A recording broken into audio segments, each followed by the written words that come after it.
ನಮಸ್ತೆ ಫ್ರೆಂಡ್ಸ್, ಲತಾ ಅಡುಗೆ ಚಾನಲ್ಗೆ ನಿಮಗೆಲ್ಲರಿಗೂ ಸ್ವಾಗತ.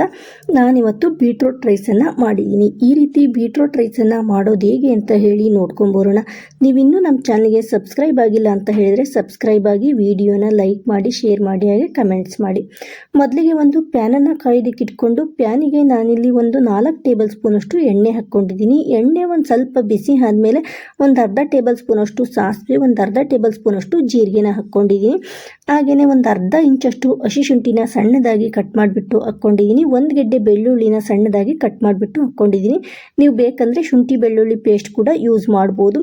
ಖಾರಕ್ಕೆ ಅನುಗುಣವಾಗಿ ನಾನಿಲ್ಲಿ 2 ಹಸಿಮೆಣಸಿನ್ಕಾಯಿನ ಸಣ್ಣದಾಗಿ ಕಟ್ ಮಾಡಿಬಿಟ್ಟು ಹಾಕ್ಕೊಂಡಿದ್ದೀನಿ. 1 ಗೆಡ್ಡೆ ಈರುಳ್ಳಿನ ತೊಗೊಂಡು, ದೊಡ್ಡ ಸೈಜ್ ಈರುಳ್ಳಿನ ತೊಗೊಂಡು ಸಣ್ಣದಾಗಿ ಕಟ್ ಮಾಡಿಬಿಟ್ಟು ಹಾಕ್ಕೊಂಡಿದ್ದೀನಿ. ಹಾಗೆಯೇ 2 ಏಲಕ್ಕಿ, 4 ಲವಂಗನ ಹಾಕ್ಕೊಂಡಿದ್ದೀನಿ. ಇವಾಗ ಎಲ್ಲವನ್ನು ಹಾಕ್ಕೊಂಡ್ಮೇಲೆ ಒಂದ್ಸರಿ ಚೆನ್ನಾಗಿ ಮಿಕ್ಸ್ ಮಾಡಿ, ಹಾಗೆಯೇ ಈರುಳ್ಳಿನ ಒಂದು ಸ್ವಲ್ಪ ಬ್ರೌನ್ ಕಲರ್ ಬರೋವರೆಗೂ ಫ್ರೈ ಮಾಡ್ಕೊಳ್ಳಿ. ಈರುಳ್ಳಿನ ಬ್ರೌನ್ ಕಲರ್ ಬರೋವರೆಗೂ ಫ್ರೈ ಮಾಡ್ಕೊಳ್ಳೋದ್ರಿಂದ ನಮಗೆ ಈರುಳ್ಳಿದು ಹಸಿ ವಾಸನೆ ಹೋಗುತ್ತೆ. ಅವು ರೋಸ್ಟ್ ಆದಷ್ಟು ನಮಗೆ ರೈಸಿಂದು ಟೇಸ್ಟು ಸಹ ತುಂಬ ಚೆನ್ನಾಗಿ ಬರುತ್ತೆ. ಅದಕ್ಕೋಸ್ಕರ ಈರುಳ್ಳಿನ ಒಂದು ಸ್ವಲ್ಪ ಜಾಸ್ತಿನೇ ಫ್ರೈ ಮಾಡ್ಕೊಳ್ಳಿ. ಈರುಳ್ಳಿನ ಫ್ರೈ ಮಾಡ್ಕೊಂಡು ಆದಮೇಲೆ ತುರಿದ್ಬಿಟ್ಟು ಇಟ್ಕೊಂಡಿರುವಂತಹ ಬೀಟ್ರೋಟ್ ತುರಿನ ಹಾಕ್ಕೊಳ್ತಾ ಇದ್ದೀನಿ. ಬೀಟ್ರೋಟ್ ತುರಿ ನೀವು ಜಾಸ್ತಿ ಬೇಕು ಅಂತ ಹೇಳಿದರೆ ಬೇಕಂದರೆ ಜಾಸ್ತಿ ಕೂಡ ಯೂಸ್ ಮಾಡ್ಬೋದು. ಅದು ಕಲರ್ ಜಾಸ್ತಿ ಆಗುತ್ತೆ ಅಷ್ಟೇ, ಟೇಸ್ಟು ಚೆನ್ನಾಗಿ ಬರುತ್ತೆ. ಬೀಟ್ರೋಟನ್ನು ಹಾಕ್ಕೊಂಡ್ಮೇಲೆ ಒಂದ್ಸರಿ ಚೆನ್ನಾಗಿ ಮಿಕ್ಸ್ ಮಾಡಿ, ರುಚಿಗೆ ತಕ್ಕಷ್ಟು ಉಪ್ಪನ್ನು ಹಾಕ್ಕೊಳ್ಳಿ. ಉಪ್ಪನ್ನು ನೋಡಿಬಿಟ್ಟು ಹಾಕ್ಕೊಳ್ಳಿ. ನಾವು ಅನ್ನ ಮಾಡುವಾಗ ಉಪ್ಪನ್ನು ಹಾಕ್ಕೊಂಡಿರ್ತೀವಿ. ಕಡಿಮೆ ಆಗಿತ್ತು ಅಂತ ಹೇಳಿದರೆ ಬೇಕಂದರೆ ನಾವು ಮತ್ತೆ ಒಂದು ಸ್ವಲ್ಪ ಆ್ಯಡ್ ಮಾಡ್ಕೋಬೋದು. ನಂತರ ಒಂದು ಸ್ವಲ್ಪ ಕೊತ್ತಂಬರಿ ಸೊಪ್ಪನ್ನು ಹಾಕ್ಕೊಳ್ತಾ ಇದ್ದೀನಿ. ಕೊತ್ತಂಬರಿ ಸೊಪ್ಪನ್ನು ಹಾಕ್ಕೊಂಡ್ಮೇಲೆ ಒಂದ್ಸರಿ ಚೆನ್ನಾಗಿ ಮಿಕ್ಸ್ ಮಾಡ್ಕೊಳ್ಳಿ.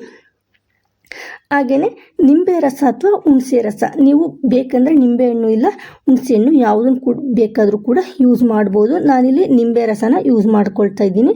1 ಟೇಬಲ್ ಸ್ಪೂನಷ್ಟು ನಿಂಬೆ ರಸನ ಹಾಕ್ಕೊಳ್ತಾ ಇದ್ದೀನಿ.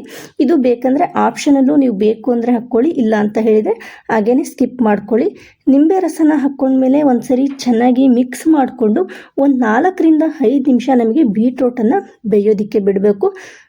ಬೀಟ್ರೋಟನ್ನು ಒಂದು 4 ರಿಂದ 5 ನಿಮಿಷ ಗ್ಯಾಸನ್ನು ಮೀಡಿಯಮ್ ಫ್ಲೇಮಲ್ಲಿ ಇಟ್ಕೊಂಡು ಚೆನ್ನಾಗಿ ಬೇಯಿಸ್ಕೊಳ್ಳಿ.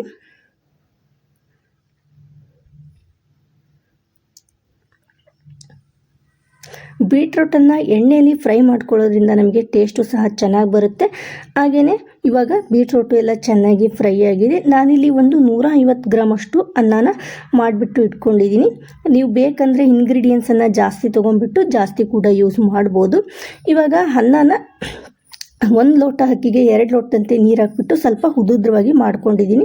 ಅನ್ನನ ಹಾಕ್ಕೊಂಡ್ಮೇಲೆ ಒಂದ್ಸರಿ ಚೆನ್ನಾಗಿ ಮಿಕ್ಸ್ ಮಾಡ್ಕೊಳ್ಳಿ. ಮೇಲೆ ಕೆಳಗೆ ಎಲ್ಲ ಚೆನ್ನಾಗಿ ಅನ್ನ ಮಿಕ್ಸ್ ಆಗಬೇಕು. ಅನ್ನನ ಮಿಕ್ಸ್ ಮಾಡ್ಕೊಂಡಾದ್ಮೇಲೆ ಒಂದ್ಸರಿ ಉಪ್ಪನ್ನು ಚೆಕ್ ಮಾಡ್ಕೊಳ್ಳಿ. ಉಪ್ಪು ಕಡಿಮೆ ಆಗಿತ್ತು ಅಂತ ಹೇಳಿದ್ರೆ ಬೇಕಂದರೆ ನೀವು ಮತ್ತೆ ಒಂದ್ಸರಿ ಆ್ಯಡ್ ಮಾಡ್ಕೊಳ್ಳಿ. ಇವಾಗ ನಮಗೆ ಕಲರ್ಫುಲ್ಲಾಗಿ ಬೀಟ್ರೋಟ್ ರೈಸ್ ರೆಡಿಯಾಗಿದೆ. ನಾವಿದನ್ನು ಮಕ್ಕಳಿಗೆ ಬೆಳಗ್ಗೆ ಬ್ರೇಕ್ಫಾಸ್ಟಿಗೆ ಅಥವಾ ಲಂಚ್ ಬಾಕ್ಸಿಗೆ ಸಹ ಯೂಸ್ ಮಾಡ್ಬೋದು. ಟೇಸ್ಟು ಸಹ ತುಂಬ ಚೆನ್ನಾಗಿರುತ್ತೆ. ನೀವು ಸಹ ಈ ರೀತಿ ಒಂದ್ಸರಿ ಬೀಟ್ರೋಟ್ ರೈಸನ್ನು ಟ್ರೈ ಮಾಡಿ, ಹೇಗಿತ್ತು ಅಂತ ಹೇಳಿ ನಮಗೆ ಕಮೆಂಟ್ಸ್ ಮೂಲಕ